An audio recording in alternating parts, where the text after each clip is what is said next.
Hi everyone, I am Divya, Assistant Professor from EC Department, Shape Road Engineering College. Welcome to the another session of linear IC applications.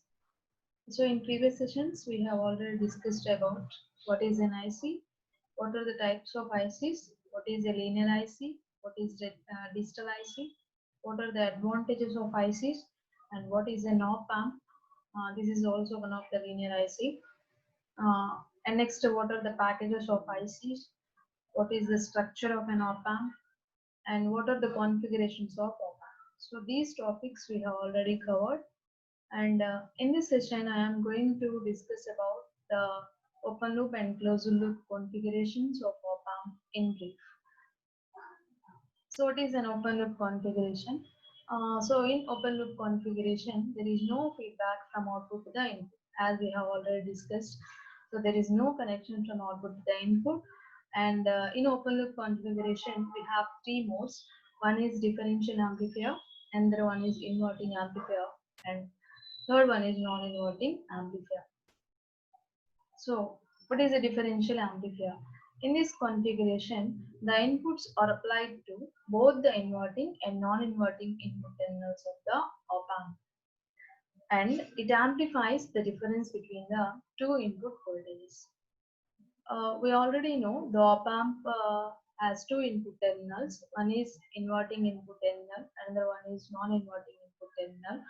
So here we have inverting input terminal, which is represented as positive sign, and non-inverting input terminal, which is represented as positive sign, and inverting input terminal, which is represented as negative sign. Here, the input Vi1 is applied to the non-inverting input terminal, and Vi2 is applied to the inverting input terminal, and it produces the difference between these two input voltages, and the difference is represented as VID. VID is equal to Vi1 minus Vi2, and we have the amplification at the output, so that's why V0 is equal to A into Vi1 minus Vi2, where A is the last signal voltage gain and V0 is equal to A into Vi1 minus Vi2. So thus the output voltage is equal to the voltage gain times or A times the difference between the two input voltages. So this is the reason why we are calling it as differential amplifier. And in open loop configurations, a large signal voltage gain is also called as open loop gain. And the second one is inverting amplifier. In this configuration, the input signal is applied to the inverting input terminal of the op-amp, and the non-inverting terminal is connected to ground. So here we have the figure of open loop inverting amplifier. In this case, we are applying the input Vi to the inverting input terminal of the op-amp, and the non-inverting terminal must be grounded. And next, what is the output voltage? So we know the output voltage V0 is equal to A into Vi1 minus Vi2, where Vi1 is the input voltage which is applied to the non-inverting input terminal. We have the non-inverting input terminal voltage as 0 because the terminal is connected to ground. So Vi1 is 0 and Vi2 is equal to Vi. So if you substitute those two values, V0 is equal to A into 0 minus Vi. So that implies V0 is equal to minus A into Vi. So here minus represents there is a 180 degrees phase shift between input to the output, because this is the inverting amplifier. Here we are applying the input to the inverting terminal of the op amp. So here we have some phase shift, that is 180 degrees phase shift between input to the output. Third one is non-inverting amplifier. In the non-inverting amplifier, we are applying the input to the non-inverting terminal input terminal of the op amp, and the inverting terminal is connected to ground. So in this figure, we are applying the input Vi to the non-inverting input terminal of the op amp, and the inverting terminal must be grounded. And hence the output voltage V0 is equal to A into Vi1 minus Vi2, where Vi1 is equal to Vi and Vi2 is equal to 0. Hence V0 is equal to A into Vi. This is the output of the output voltage of the non-inverting amplifier. So here we have some positive sign at the positive sign of output voltage, and this positive sign represents there is no phase shift between input to the output, since we are applying the input to the non-inverting terminal only. In all the above open loop configurations, only very small values of input voltages can be applied, because even for voltages slightly greater than 0, the output is driven into saturation, which is observed from the ideal transfer characteristics of the op-amp. So, when operated in the open loop configuration, the output of the op-amp is either in negative saturation or in positive saturation, or switches between both positive and negative saturation levels. So, if the input at the non-inverting terminal is more compared to the inverting terminal, then we can get some positive saturation plus Vsat at the output.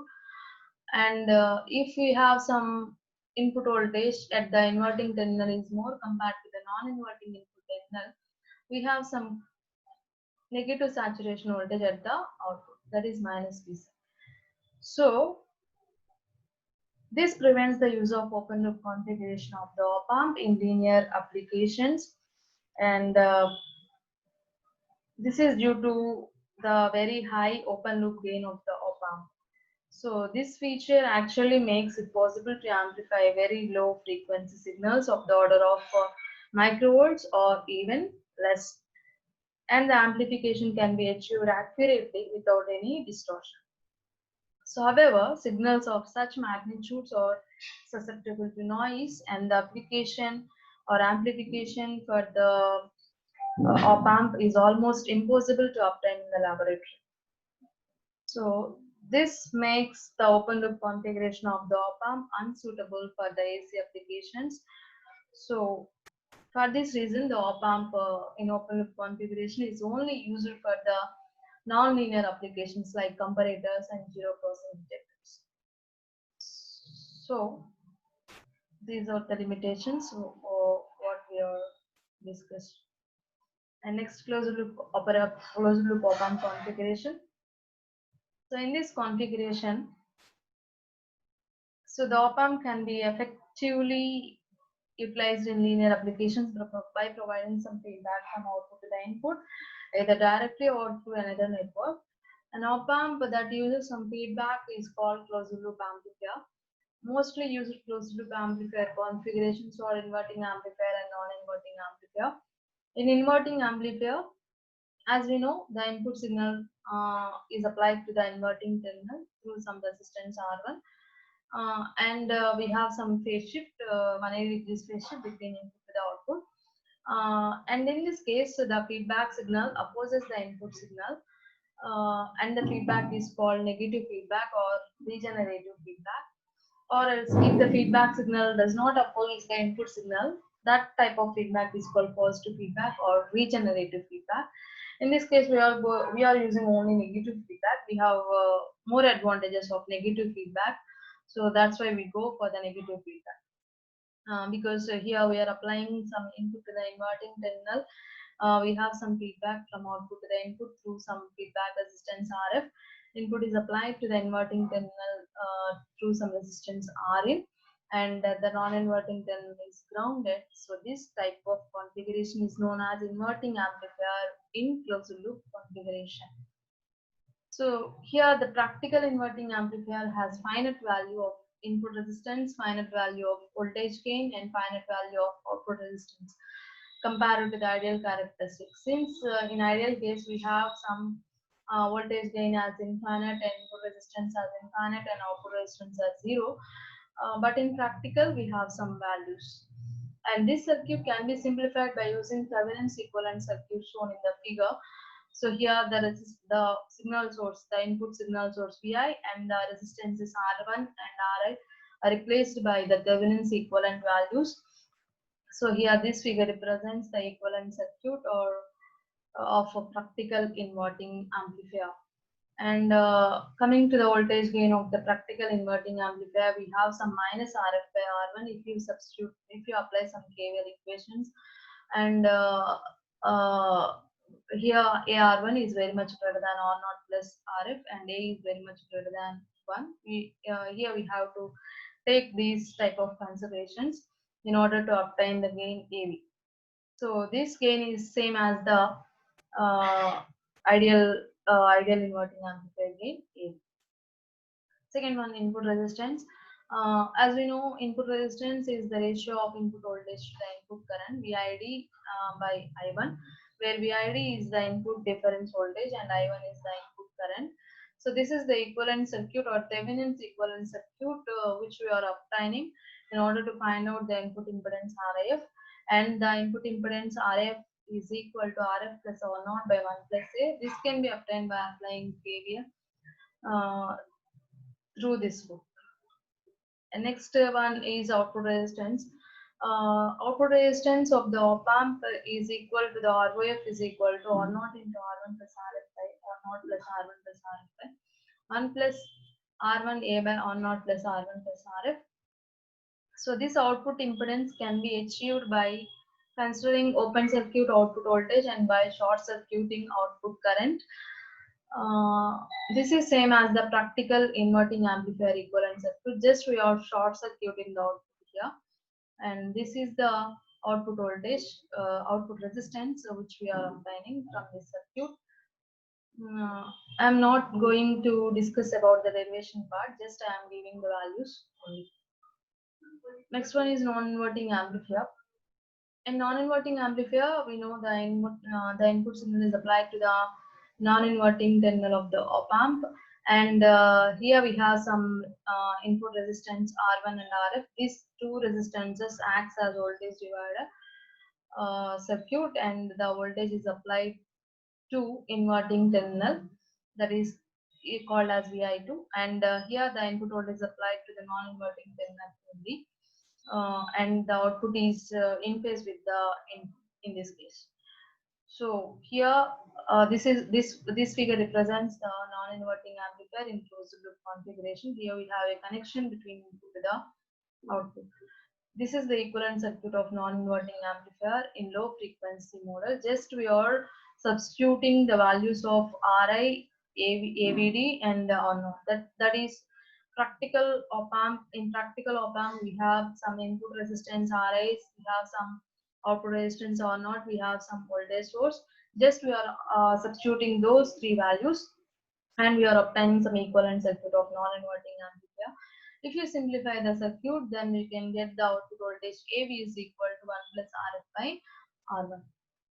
So the difference voltage is equal to the input voltage minus the feedback voltage. The feedback voltage always opposes the input, in this case also. So that's why this type of feedback is called as negative feedback or degenerative feedback. We will also compute the values of closed loop voltage gain, input and output resistance, and bandwidth of the op amp in non-inverting amplifier also. This is the closed loop gain of the op amp. Here we have V0 is equal to A VID, that is A into V1 minus V2. By using this circuit, we can get some voltage, that is the difference voltage V1 minus V2.